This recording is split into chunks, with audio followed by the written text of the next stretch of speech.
Madam Mayor, we're live. Good evening, everyone. I'd like to call this Friday, September 5th, City Commission special meeting to order and ask the clerk to call the roll, please. Mayor Pam Triolo. Here. Vice Mayor Scott Maxwell. Here. Commissioner Christopher McBoy. Here. Commissioner Andy Amoroso. Here. Commissioner John Zerdy. If everyone would please rise for the Pledge of Allegiance, led by Vice Mayor Maxwell. I pledge allegiance to the flag of the United States of America and to the republic for which it stands, one nation, under God, indivisible, with liberty and justice for all.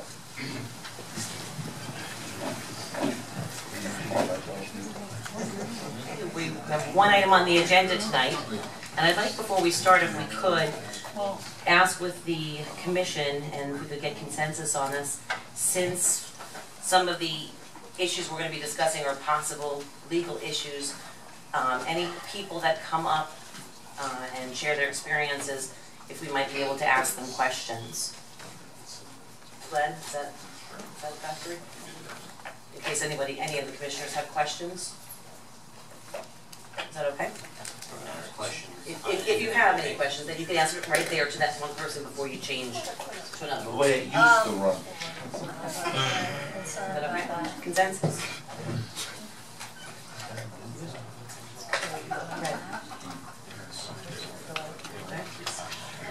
That's fine.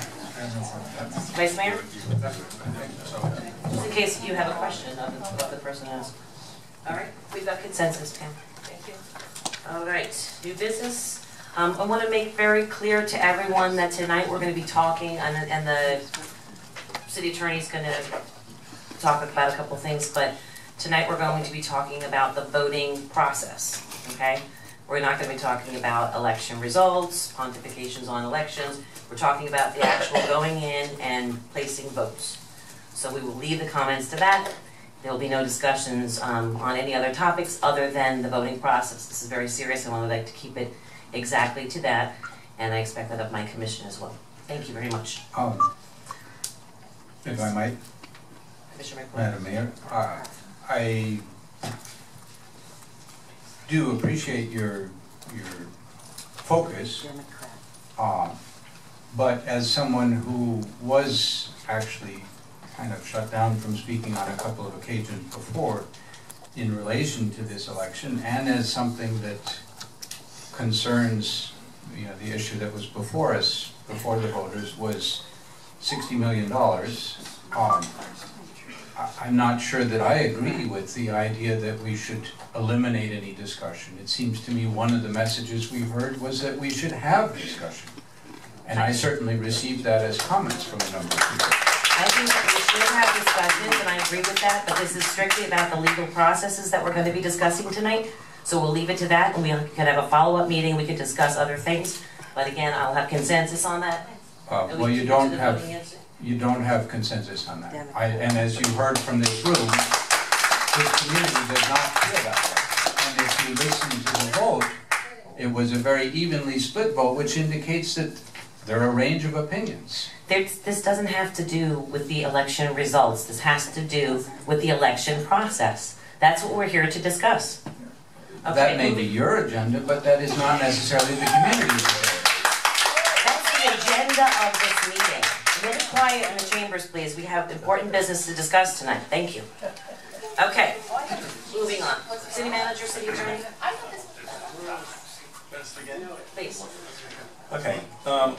As you're all aware, there was an election in a number of communities, including Lake Worth, last August 26th, and it appears that after the election, a number of people expressed concerns about the election process. There have been letters to the editor, there have been emails, there were phone calls, where a number of people indicate that they either were completely disenfranchised and did not vote, or that they were at least frustrated and ran into difficulties at the voting place. I mean, there's a letter, I think, in all of our inbox here from Ms. Helen Greenwood, and she talks about how the supervisor election went there and resolved the issue and apologized, but it seems like there were a lot of issues with people voting. Again, this has nothing to do with the results of the election. Everybody's right to vote is sacred. People have died in wars to protect the right to vote. People have come here from other countries so they can exercise the right to vote. And when the right to vote is frustrated, that's what this issue is about tonight. And the agenda is whether people in Lake Worth and throughout the county were disenfranchised or frustrated in their ability to vote. And if so, what, if anything, the city should do about that. So we'll start with the idea that the supervisor had a new technological system this year where you swipe the driver's license into an iPad, and that seemed to cause lots of issues. Lots of people said their name either didn't pop up or popped up at the wrong address and they were sent away and tried to come back later to vote. Some people actually did come back and vote a second time after they voted what's called a provisional ballot. So if you go to vote and it doesn't work, the supervisor can take what's called a provisional ballot, where you put your ballot in a sealed envelope, and presumably that sealed envelope then goes into a sealed box. So it's a little disconcerting that some of those sealed envelopes in those sealed boxes were apparently taken out in the field by elections workers when the person came back to vote again. If the box is sealed, you shouldn't be going back in the box at all. And there's at least 7 people in Lake Worth that happened to, that we know that. And we don't know how many people didn't come back or how many people may not have been captured by the supervisor's data that they gave us. So I don't know if you've seen this. I'll pass this down. We went to the canvassing board meeting. The mayor was there, the clerk was there, and I was there, and then Christy got over from our office, came and relieved me.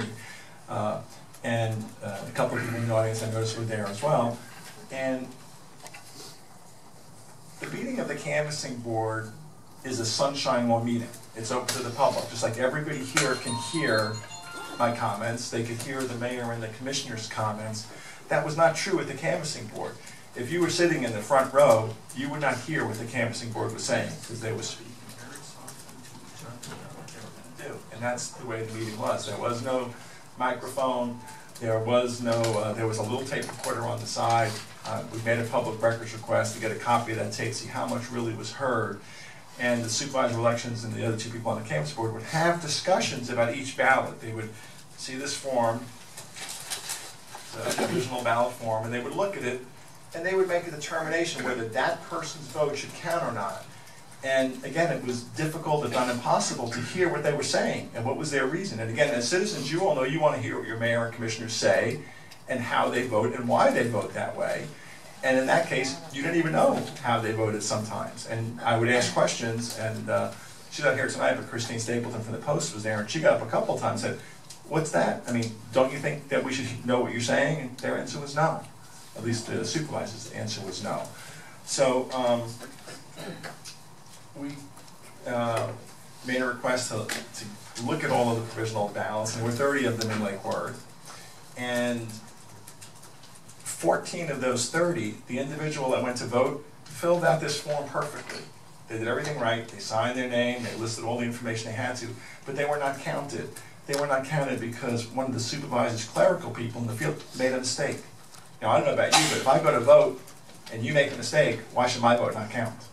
And that was 14 people. It doesn't matter to me how they voted. The fact is their votes weren't counted, and we believe under the law their votes should have counted. And there might have been more people that we don't know about. We only know the ones that the supervisor provided. So that's really the issue is, did the supervisor's canvassing board comply with the Sunshine Law? Did they meet appropriately and let the public know how they were making their decision and the basis for their decisions? Did they properly count provisional ballots or not? Should they have counted those voters who, through no fault of their own, vote wasn't counted because a clerical person made a mistake on what he or she filled out on the back of this form? And then kind of the third issue is the overriding issue of how much frustration was there in the community? How many people didn't come back to vote? I know I was at a League of Cities meeting, I think it was the next day, and there was a table of elected officials from around the county, Manalapan, Ocean Ridge, Haverhill, who had similar issues in their community. And one woman who strikes, who I can remember, was a woman who lived in Delray Beach, who works for FAU. And she said, yeah, I went to vote, and I swiped my driver's license, and they said, you didn't show up here, so you can't vote, but you can come back later. Well, 15 minutes later, her husband came to vote, and the lady said, oh, yeah, your wife was just here. We made a mistake. She should have been allowed to vote. Now that one went to work. She couldn't come back to vote. She didn't get to vote. So the question is really the supervisor of elections office and the way they conduct an election, is it appropriate? And if it's not appropriate, should we do anything about it? That's really the issue today. Really nothing to do with this particular election, this particular results, other than this election was the one that we observed, and from talking to other elected officials in other cities, they had similar issues. And Glenn, if you could clarify too, because I was with him in there. I asked the supervisor of elections when she was discarding the provisional ballots. Again, remember the provisional ballots are sealed. You can't see anything of the ballot. You just see what the part that these elections person looks at. And I asked him, why did you get rid of those ballots? And she said, because they weren't filled out properly. And I said, so is it your policy or is there a law that you do not accept provisional ballots that are filled out properly by the voter, that the clerk in the polling location fills it out incorrectly, so that makes that person's vote not count? And I said, is that what you're saying? Is there a policy or is there a law? And she said, consult your legal attorney. That's what I was told. So that's I was what not we're doing. given, I was not an answer, and that's why we're here. Again, and then in addition to that too, the staff, again, they're regulated by the same laws that we are in sunshine laws. They're running the meeting. They went outside numerous times. I'll give you my personal experiences of being there. They went outside and conversed amongst one another, outside through a window, talking to one another, while we sat in there with other members of the media. That was 2. 3 was at one point the supervisor of elections came in and said, it appears that some of the cartridges may not have been read. And she joked and looked at me, don't worry, it's not Lake Worth. Then she went outside, came back in and said, oh, it was Lake Worth. This is all on record and on tape. Oh, it was Lake Worth. And I said, well, what are you saying about the cartridges? She says, well, it appears that one of the districts that had 2 precincts in two precincts in the same district, that they had, one of them was counted and the other was not. And I said, well, how can you recognize that? She said, you can tell by the cartridge. Okay, so she's obviously one was not read. She went back out. She says, I'm going to delete the numbers from that precinct and add the numbers and run the numbers off that cartridge again. She came back and said, oh, apparently it was read because the numbers are the same. But indeed there was 1 vote difference, because when she went out it was 25 and then it was 24. So I'm confused as to exactly what that process was about. And since then, we've made these different public records requests, and they've not been the most forthcoming in providing public records. So many of you have made public records requests, and I think you're all aware of that, the agency, in a reasonable time, has provided the records they have. Christy in our office was there yesterday, and we requested a copy of the disc that showed, electronic records of the results of the PN driver's license to show whether they were going through properly or not. So that's $400. $400 just for a copy of a disc? I mean, what does a disc cost? $1.95 to buy?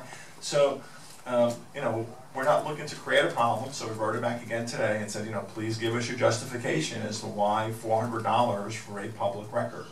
And so those are kind of the issues, the good government, public record, sunshine law, the conduct of an election. So hopefully this doesn't happen in November, because if you think about it, this is almost like we were the guinea pig for November, and if this is going to happen on a bigger scale in November, there's going to be major problems county-wide on elections. So the question to the commissioner earlier, what if anything, and I know there are people up there, I'll use the word testify, that really want to tell their story of what they went through on election day, because I've only heard most of it anecdotally. I haven't really spoken directly. Many people, I've seen a lot of emails on it, and so it's kind of gathering facts at this point. Was there enough of an issue to make an issue out of it, to do more than just talk about it here tonight? Is it worth it to go forward? All right. That's fine. First up, Peggy Fisher, followed by Retha Lowe. So are you taking any Commissioner comments at this point, or what's your procedure? I was just going to take testimony from people who had issues with voting, correct? Is that And then Commissioner comments. And then Commissioner afterwards. comments afterwards and during. Okay, I was inclined to comment at this point, Okay, but if that's all right with you. sure. I think all of us here are very dedicated to the idea that perhaps sets America noticeably apart in the world, which is the idea of democracy, one vote per person, and that one makes as major an effort as possible to make sure that everybody has equal access to voting, everybody can vote, that the hours for voting are reasonable and help people out, and all that sort of thing. I think we all share a commitment to that, regardless of whatever the results are of any particular election. So I think that what's been raised has the potential to be serious concerns. I myself have a little bit of discomfort with the thought that I, as an elected official in a small city, have the knowledge, detailed knowledge, and am in a position to evaluate how the supervisor of elections is doing their job. Maybe I can certainly indicate very clearly that every effort should be made in this election, in the upcoming elections, in any election, that we should get the votes as fully as possible. I think we're all in agreement on that. I do have some concerns with what our attorney has mentioned as far as how meetings are conducted. I don't go to supervisor election meetings, so this is the first I hear of it, but it does seem like a valid concern.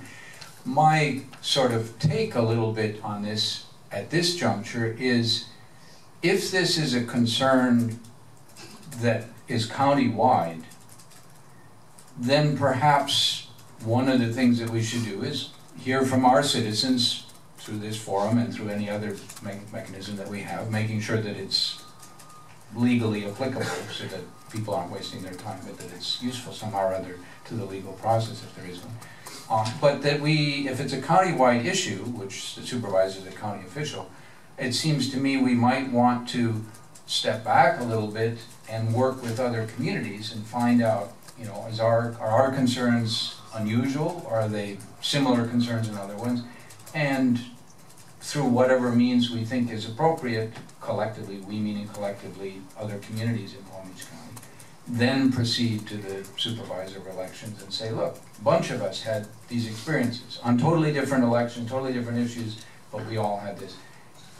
Maybe your readers for your license thing doesn't work so hot, or who knows what the thing is. So that would be my thought, is rather than us going it alone as a board that just says, by gum, we're going to crusade for this, that's fine, but let's do it with other folks who conceivably have similar issues. I believe that's the intention of tonight's meeting, is to talk about it amongst ourselves, to find out what the issues are, and then to confer with our friends that have issues in other communities or alleged issues in other communities, and see what we can do about it. That's what we're here to just find out the information.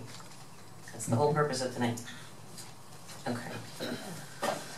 Okie dokie. Peggy Fisher, sorry for making you wait. Thank you. That's all right. Peggy Fisher, 508 North A Street. In this election I voted early, so I didn't have any issues other than the issue that was brought directly to me outside a polling place by a member who had just gone in to vote, who came up to me and expressed his concern that the poll workers were suggesting to him how he should vote. Having been a poll watcher in a precinct on previous elections, that is against the law. That's not what they should be doing. No one is allowed to influence a vote, and I don't care how anybody votes. If they're a legal registered voter in this city, they can vote for Bozo the Clown or Abraham Lincoln. I don't care, but the integrity of the voting process has to be maintained. And voters have the ability for their votes to count.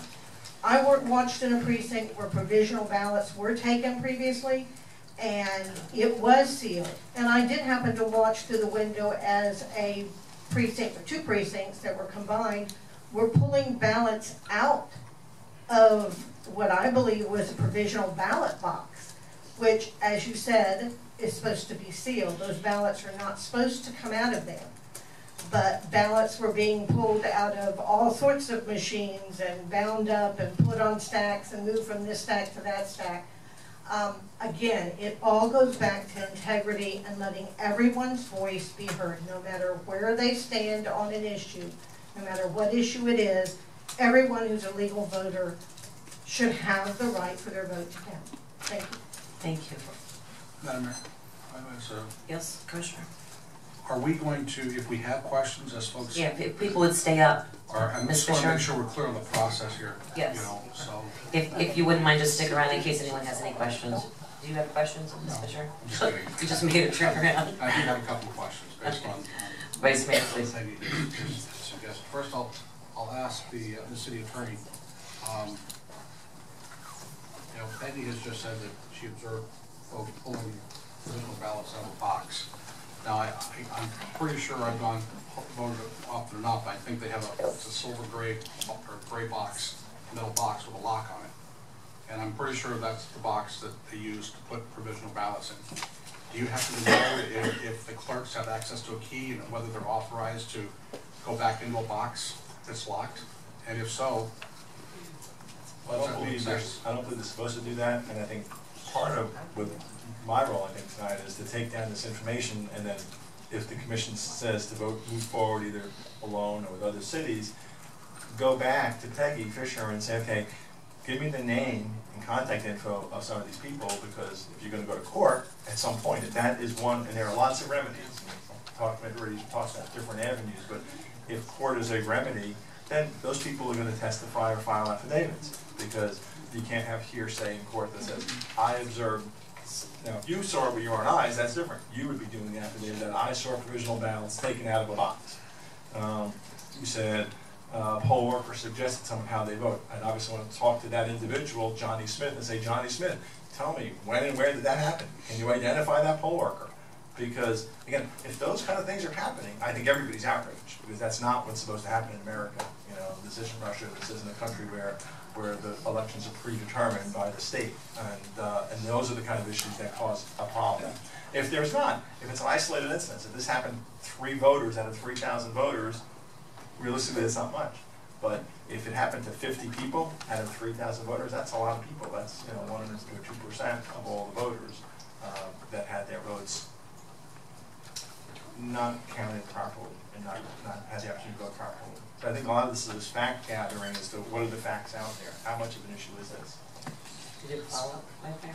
no, I was going to comment off the second, because obviously there's second-hand information when somebody says, well, this is my experience, and so you answered that second question. And if I could maybe follow up, do you remember where it occurred?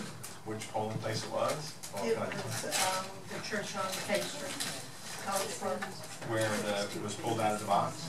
Again, I'm looking through a window, so, I'm watching all these stacks of ballots, so, this is my recollection, but there are 2 precincts there. I'd have to go back and look at the numbers. Okay.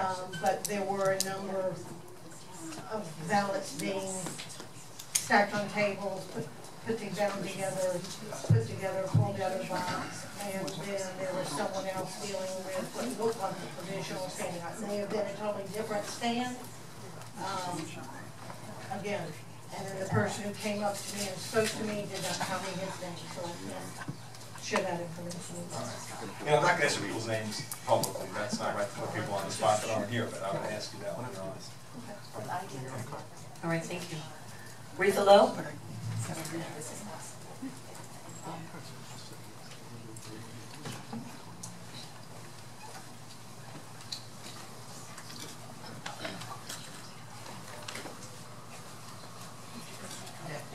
Rita Lowe, 1301 12th Avenue South, Lake Worth. Well, I'm up here because I read about it in Lake Worth Herald that this meeting was going on, because I was very frustrated. And I've been frustrated ever since they moved us from 10th and East Street and moved us there. We've been having a problem since then. And that was back in 2008. We had bigger problems. But this voting period is, they had a different opening. They had no sign to tell you how you get into this nursing home. There is no parking anywhere because the parking lots are filled with the employees and the people that are coming to see the patients. So I went to 3 different doors to try to get in. I was there at 7:30. There was other people with me. How do you get in?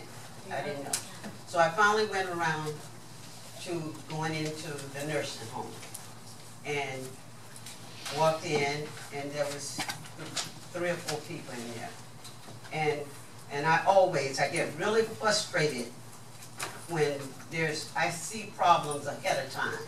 And I told them, and I said, and I want you to call the supervisor of election and tell her who I am, because I do this every time I come to this poll and vote.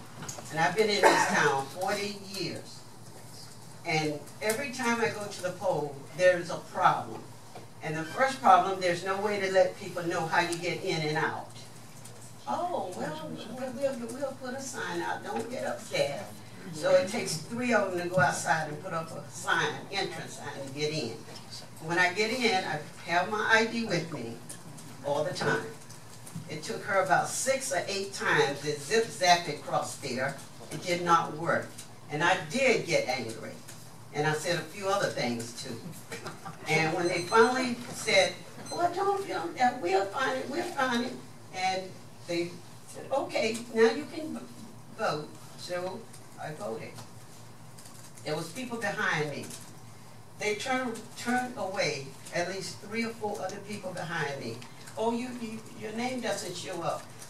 You have to go to the other poll over there. Well, 10th Street South is all torn up. The only way a person, they get down there to vote, and then they're now frustrated, and they got to go around A Street, come back down East Street, to come into 10th Avenue poll to vote. They're not going to come back. They're angry, they're upset. They didn't say, well, you can sign this, or you can sign, they just said, your name doesn't show up. I went home. I have 4 people in my house that vote. We've been voting at the same precinct. My husband goes down. They says, we can't find you. You can't vote here. What do you mean? Well, you got to go to the other one. No, I don't go to the other one. I need to go here. Well, we can't find you. Can't vote. My brother-in-law, Marvin, they said, well, you signed this pavilion ballot. He goes down to vote. He vote. I find out today his vote didn't count. Why? I don't know. He signed a pavilion vote. His vote didn't count. So I said, what is this? We have this problem. I was so angry that we turn away, and my daughter-in-law went down. Same thing. Tara Lowe, they can't find you. My son, we can't find you. What did they do? Who fed the information in those scanners? They weren't working. And people got angry, turned around, went home, left. They didn't say to them, well, you can sign this over here. No. And talk about a lock box. There was no lock box down there. There was a box that they put those pavilion ballots in, but there was no lock box. Nobody called us up. When I read about Miss Green, what she did, nobody called Grady and Marvin and Tara and said, come back, you can vote. Nobody said that. So my husband said, well, my vote probably wasn't counted. So I said to him, and I was so angry, I called my commissioner. I was